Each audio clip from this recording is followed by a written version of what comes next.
And welcome to Rauta's Indie 5. This week we mostly have black metal related things, not so surprisingly. And once again, these 5 different releases will be gone through alphabetical order, so you will have to figure out which one is actually the best of these 5 ones. These are actually all more or less quite new. I think there's only one that is from 2021, and the rest are so much more newer, of 2022.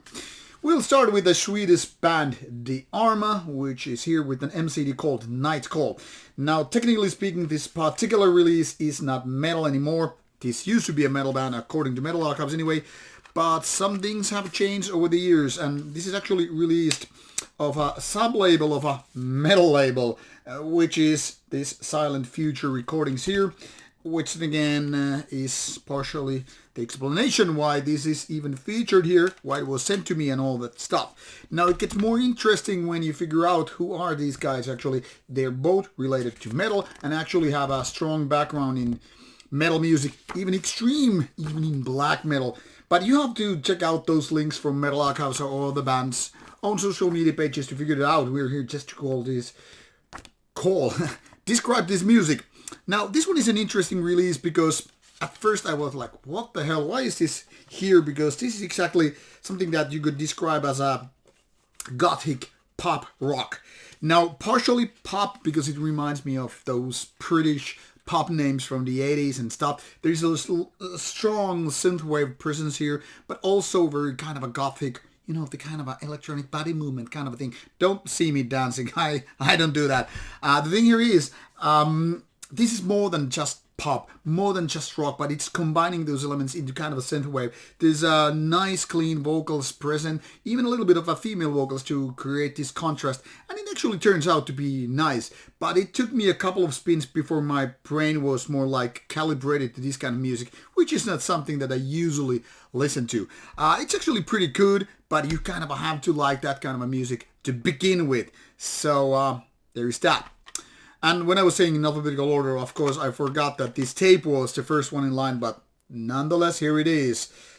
Brethren from Australia with the Conquer the Inferior tape.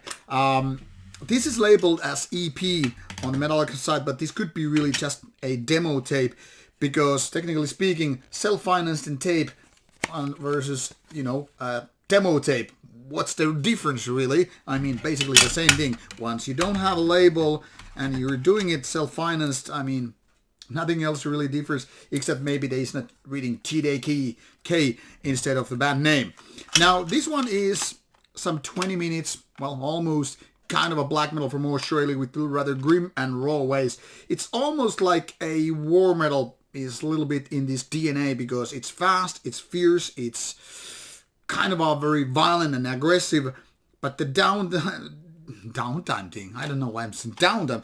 The negative thing here is that it's kind of like one trick pony. Once you've gone through a couple of songs, you pretty much figure out the rest, and there is not too much dynamics, diversity on all that stuff. Also, the tuning of the guitars and the overall sound is rather death metallic, which creates this a little bit of a death black metal kind of a combination when it comes to the overall presence. I think it's quite promising, but it's not there yet. It's not exactly war metal, it's not exactly pure black metal, but kind of a black death with strong emphasis on black metallic sound and feel. So it's dark and grim, but definitely leaning towards a little bit to death metal. One could even say flirting with old school thrash metal in that sense as well, but not exactly trashy. So, very, very Australian to begin with. Interesting, but no cigar this time. Then we have one very, very fresh from the oven. This is actually to be released on 6th of May 2022, and if you check out your calendar, that's pretty much right now. This is through Sword Records in Finland, and there are a couple of interesting anecdotes which I need to mention when I'm talking about the album here. As you can see, this is old school release, no inlay, which should be seen through transparency. Now, this one features rather, how to say, kind of a super group lineup, especially with a couple of guys. First of all, Valtteri Väyrynen is known for Paradise Lost and other big names these days. He has also done a few projects here and there. Young guy, very promising, very talented. And more importantly, Mr. Vanhala, who is known mostly, I guess, these days from Omnium Gathering, but also has been playing other bands as well. Those other two names are also experienced ones, but not as much having name as these two other guys. Well, the thing here is, the cover isn't done by Necrolord, who is also responsible for some Emperor and Dissection art. And why I mentioned those names is that, well, this is exactly Emperor and Dissection worship. Now, based on the promotional letter that came with the CD, these guys were saying, yeah, we grew up with the 1990s black metal, and that's what we started doing before we ventured into some different bands, namely Omnium Gathering and the like. But it's kind of clear that these guys have a lot of love for Nordic melodic kind of a black metal in the 90s era that is very, very much present here, even to a degree that I would say this is kind of a copycat band. Now, don't take it as negative as it sounds, because the thing here is, these guys have clearly gone through Embers in the Nightside Eclipse and especially Storm of the Light's Bane by Dissection. You can hear both of these influences very, very clearly. I mean, it's impossible to miss those. Now, the down thing, once again, I'm doing the same thing. The bad thing with that is obviously you start comparing to these magnificent albums. I mean, whether it's In the Nightside Eclipse or whether it's Storm of the Light's Bane, this pales in comparison. I think it's kind of a given. Now, the production obviously is good. The guys are skilled. It's not about that. But the songwriting isn't exactly there. So the thing here is, once you start copying those bands that you idolized for like decades, and you start doing exactly the same music, it's hard to beat them in the challenge. It's hard to just stand up to the boxing champion and just beat the hell out of that dude or whatever, just because you idolize it and you copy the manners and moves and all that stuff. And that's basically happening here. I mean, obviously, if you think about it, those bands that made these classic, iconic albums, they were not copying their, the ways and then ended up being original. They copied some other bands and became original as that. Now, if I were to copy Emperor and Dissection the same way, I would probably end up doing similar album as this one. Kind of a cool, but still, lacking behind, being overshadowed by those classics. So instead, when you want to end up doing exactly like them, you should go to the roots of that style. And then you would probably come back with similar ideas and maybe even the quality. I don't know. This is well produced and good sounding album overall. There's a good melodies and all that stuff. But like I said, it lacks in comparison, which is kind of a given. Also, the vocals are a little bit too shy, in my opinion. They are more like as if the vocalist doesn't have the guts to scream more powerful and aggressive ways. It's more like hanging on the back.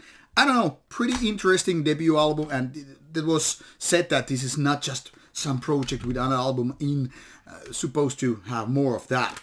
Anyway, take a look, and listen.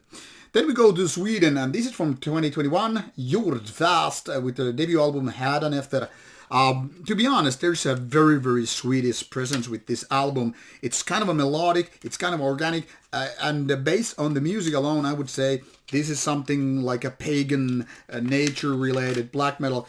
But to be honest, when I was checking out the basic information for the album, nothing exactly indicates there's nothing nature-related to this one. The curious thing is, this album has only 2 songs, but it's still almost 40 minutes of music, way more than 30 minutes in total, which kind of proves the point. These songs are lengthy, and the good thing is, it doesn't sound like that. So even though the songs are not the most compact and not the catchiest of them all, they are actually really nicely written. On the top of that, there are some good production present and good vocals. I would like to make this comparison. This is like the more easy to approach version of Swedish band Arcanum, where that is very raw and primitive, at some points very shamanistic. This is like the easier version of that, like almost like a gate towards bands like that. And I think this is actually one of the better ones from modern, contemporary Swedish black metal. Great melodies, good feeling, nice production, very Swedish sounding. The last but not least comes from Indonesia, and this is also melodic black metal. Actually from the lighter end of black metal, and I'll elaborate on that. This is a one-man project where the sole member of the band is just doing everything. It sounds actually pretty fantastic. The production is very solid, and it's clear there's a lot of talent in this band when it comes to creating those sweet melodies and, you know, having this right kind of production and everything. But when it comes to a lighter side of black metal, well, that's the thing here. At softer points, this almost sounds like those melodic bands, melodic metal bands, or melodic death metal bands, if you want to go that far, of the Swedish style. I mean, it's almost like getting into some kind of In Flames or Dark Tranquility kind of stuff, and actually lacking that black metal presence in so many songs, in so many parts. Now, on contrast side, you also have these very, very fast parts with lots of speed and lots of melodic, kind of Emperorish type of black metal presence. So it has kind of both worlds. But like half of this album doesn't feel extreme at all, which then again makes me wonder why this is having this kind of a black metal tag to begin with. Because it's like 50-50. On the other hand, yes, fast melodic black metal, lots of synths, you know, Emperor era and all that stuff. But on the other hand, everything is just more like kind of a melodic, almost like happy thing kind of a metal.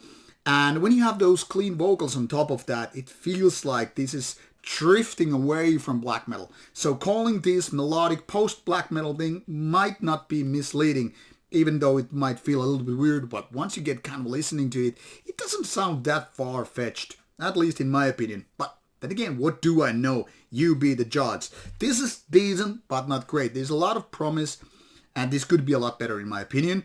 But the softer and sweeter parts feel like it's like a little bit too much. I'm not good in that kind of a very happy melodic kind of a metal stuff. So either you go all the way to hair and glam metal and you do it kind of a cheesy ways, or then you just don't do it. At least when you're combining it with black metal.